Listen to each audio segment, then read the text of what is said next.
لا الہ الا اللہ پڑھ لا الہ الا اللہ۔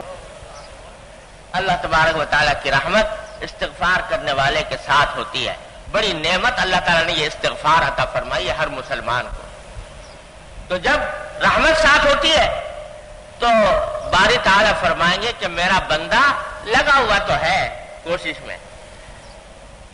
کوشش جو ہے وہ بےہودہ صحیح،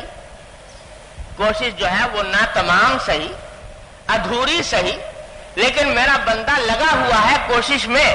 اور کوشش کرنے کے بعد مجھے پکارتا ہے معافی کے لیے کہ اللہ مجھے معاف کر دو، تو اللہ تبارک و تعالیٰ ایسے بندے کو کبھی محروم نہیں فرماتا،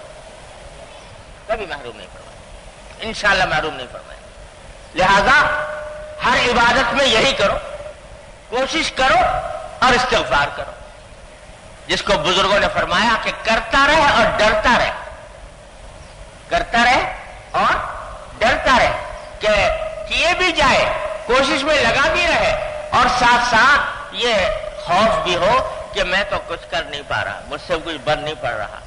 جب یہ دو کام ہوں گے کہ کرتا بھی رہے اور ڈرتا بھی رہے، اور اللہ تبارک و تعالیٰ کے ڈر کی وجہ سے اللہ تبارک و تعالیٰ کی بارگاہ میں معافی بھی مانگتا رہے، تو انشاءاللہ اللہ تبارک و تعالیٰ اس کھوٹی پونجی کو بھی اپنے فضل و کرم سے قبول فرما لیں گے، کھوٹی پونجی کو بھی قبول فرما لیں گے اللہ تبارک و تعالیٰ۔ کیوں؟ اس واسطے کہ ان کو کوئی ہماری عبادت کی حاجت ہے، عبادت کی حاجت ہے کوئی، کہ بھئی یہ بنا سوار کے پیش کریں گے تو اللہ میاں کو کوئی فائدہ پہنچ جائے گا الیاذ باللہ، یا اللہ تبارک و تعالیٰ کو کہ کوئی حاجت اس پر اٹکی ہوئی ہے، کچھ بھی نہیں، وہ تو بے نیاز ہے۔ ساری زندگی سارے انسان مل کر باری تعالیٰ کی عبادت چھوڑ بیٹھے،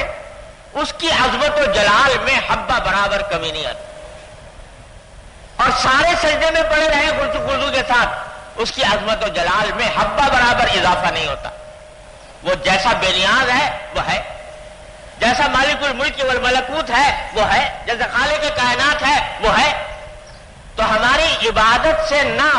اس کو کوئی فائدہ پہنچتا ہے، اور نہ عبادت خراب کرنے سے اس کو کوئی نقصان پہنچتا ہے، اس واسطے۔ لیکن وہ تو دیکھنا کیا چاہتا ہے کہ میرا بندہ میری طرف متوجہ ہے کہ نہیں، اور اپنے آپ کو بہتر بنانے کی کوشش کر رہا ہے کہ نہیں۔